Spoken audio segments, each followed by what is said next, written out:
皆さんこんにちは、かのんチャンネルのせーの、かのんです。前回マクドナルドのマフィンを作る動画を撮ったんだけど、その時に、たくさんそのカルボナーラを作ってほしいっていうコメントがあったので、今日はそのプロ直伝の美味しいカルボナーラの作り方を一緒に作っていこうと思います。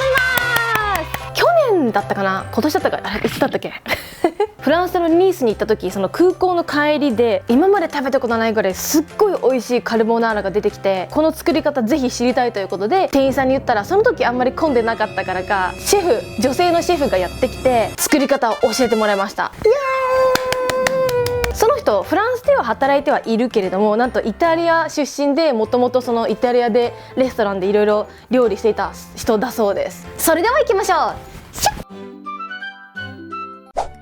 今から日本とイタリア本場のカルボナーラの違いを一言で言うと、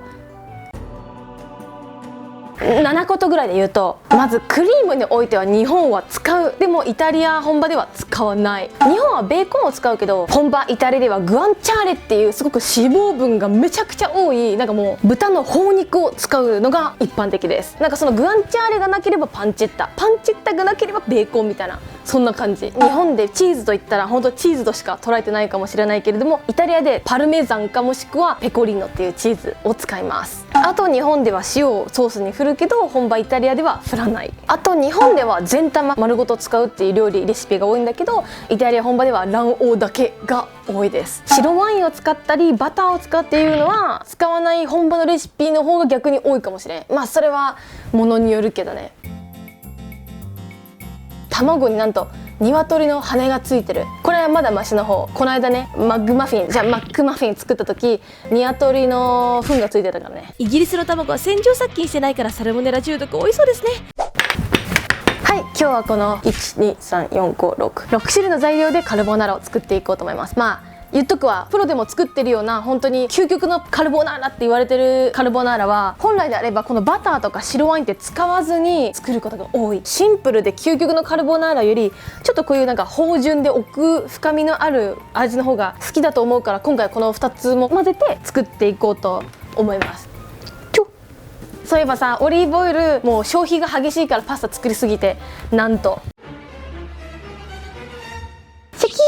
5リットルのオリーブオイルを購入しました。美味しいオリーブオイルの見分け方としては、オーガニックのやつが美味しいそうです。まあこれ違うけどな。低温抽出で取られたオリーブオイル、アシディティっていう酸化度、それが 0.8 以下が美味しいエクストラバージンオリーブオイル。あとは11月とか12月、つまり冬に摘み取られたオリーブオイルはすごくその酸化度が低くなる時期だからめっちゃ美味しいそうです。じゃあね、火を灯していきます。火を灯すってなんか変やな。料理って本当にめんどくさいけど、私去年パスタを爆買いしたの。爆買いした50袋ぐらいのパスタ、今何袋に残ったと思う？じゃじゃーん、残り5袋になりましたやばくない？やば、干し椎茸みたいになってる。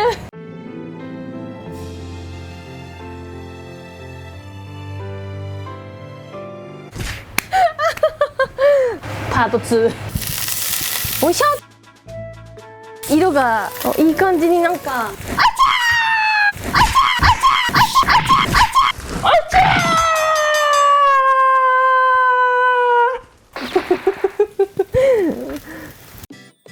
最近気づいたんだけど、ポケモンマスターのあの歌詞って、なんか私今まで憧れのポケモンはスターミーって思ってたわ。なんでサトシスターミーになりたいんだろうってずっと思ってたんよ。いい感じに色ついてきました。火を止めて、ここでガーリックを避けます。これでもうガーリックの出番おしまい。他にもあるの。アルプスの一万尺の歌あるじゃん。アルプス一万尺小ヤギの上でって思ってたの。なんでアルプス一万尺小ヤギの上で踊るんだろうって、かわいそうじゃねってそれずっと思ってたけどさ、小槍の上だったよね。パスタの麺は本来であれば 90g が1人前なんだけど、今私なんせあんまり動いて外に出たりとかしてないから 70g でいつも食べるようにしてます。じゃあ今からカッコつけて入れようと思います。イタリアのシェフやってたから。3、2、1。やっぱりあれやな、カッコつけちゃダメ。お塩を入れます。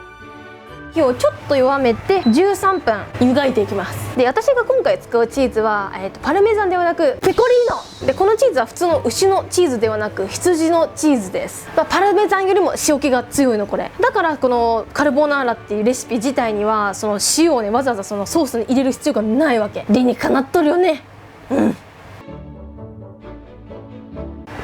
卵を入れて、多く削りすぎてしまった。オリジナルのレシピをやっぱり皆さんに届けるのがいいかなっていうふうに思ったので、白ワインとバターは使わず、その本当にオリジナル究極のカルボナーラを今日は今から作っていこうと思います。バターと白ワイン入れ忘れておりました。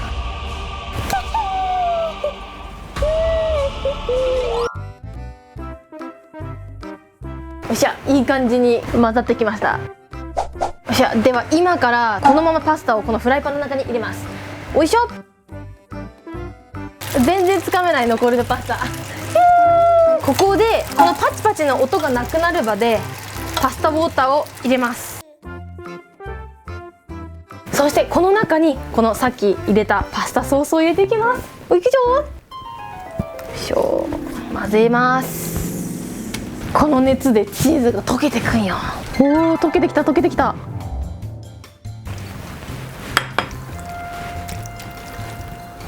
いしょ。そして最後にトッピングみたいにこうやって整えてチーズを上からかけます。パラパラパラパラパラパラパラと、最後にまた胡椒をかけます。はい、カルボナーラ完成しました。美味しそう。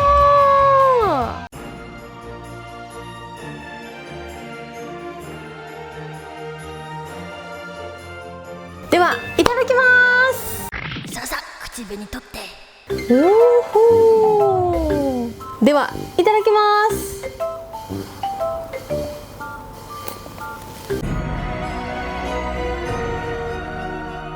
そう、これはまるで昔言った差し込む光と海が絶妙にバランスしていた青の洞窟を思い出す。ここでは光をパンチェッタ、そして海をパスタと例えることができよう。単体では暗い海のようなパスタがパンチェッタという光に照らされ輝き始めた。美味しい。やべ、何ことした。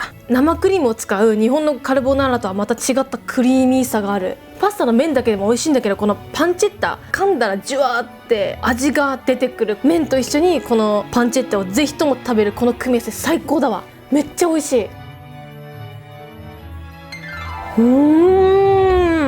生クリーム使ったみたいにクリームしてないし、チーズ逆にしてるわけでもないからすごい美味しい。私が今使ってるペコリーノのチーズは日本人にとってはかなり塩気が強いチーズになるかなっていうふうに思うので、その場合はパルメザンペコリーノ半分半分に混ぜて使うっていうのもその美味しいパスタのテクニックだそうです。だからもう自分の好みに合わせて作れちゃうっていう。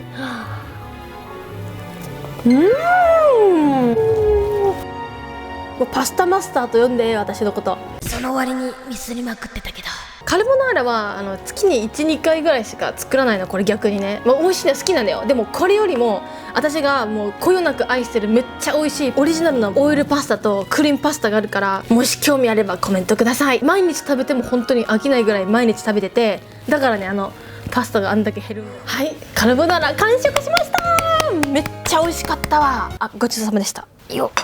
今思えばこのカルボナーラにたどり着くまで長かったわ。確かカルボナーラを一番最初に食べたのが、数年前なんだけど、そのイタリアでこんなカルボナーラって日本のカルボナーラと全然違うって気づいてから、もうそこから4、50店舗以上私カルボナーラ食べたわ。そこでねたどり着いたのは、お店によってほんとバラバラ。なんか塩気がないやつもあれば、適当さみたいなが現れたカルボナーラもあれば、卵あるじゃん。あれ熱すぎたら卵がダマになるの。失敗のカルボナーラをイタリアで何度か食べたことあるわ。今までそのフランスがね一番やっぱ美味しかったな、イタリアじゃないっていう。でも私が一番最初にフランスに行った時に食べたパスタ屋さんめっちゃまずかったからね。世の終わりみたいな味しててでもやっぱ今考えると面白いのが、私が人生で一番美味しいと思ったパスタはフランスで体験して、で逆に一番世の末の味をしたパスタを体験したのも同じフランスっていうと、もしかしたらイタリアでも同じように雲を突き破るぐらい美味しいパスタにまた出会えるんじゃないかっていうふうに思うと、今回見つけたこのカルボナーラのレシピで私満足してたんやけど、こりゃあよくよく考えるとまたイタリアの本当の本場でのイタリアの美味しいパスタをなんか探さないといけないなっていうふうにちょっと思ったわ。終わったと思ったカルボナーラを探求する旅はまだ始まったばっかりであっ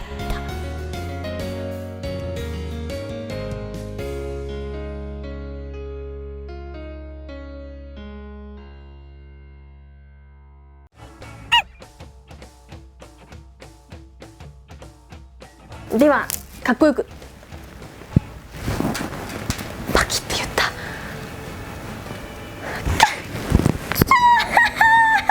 よっしゃ。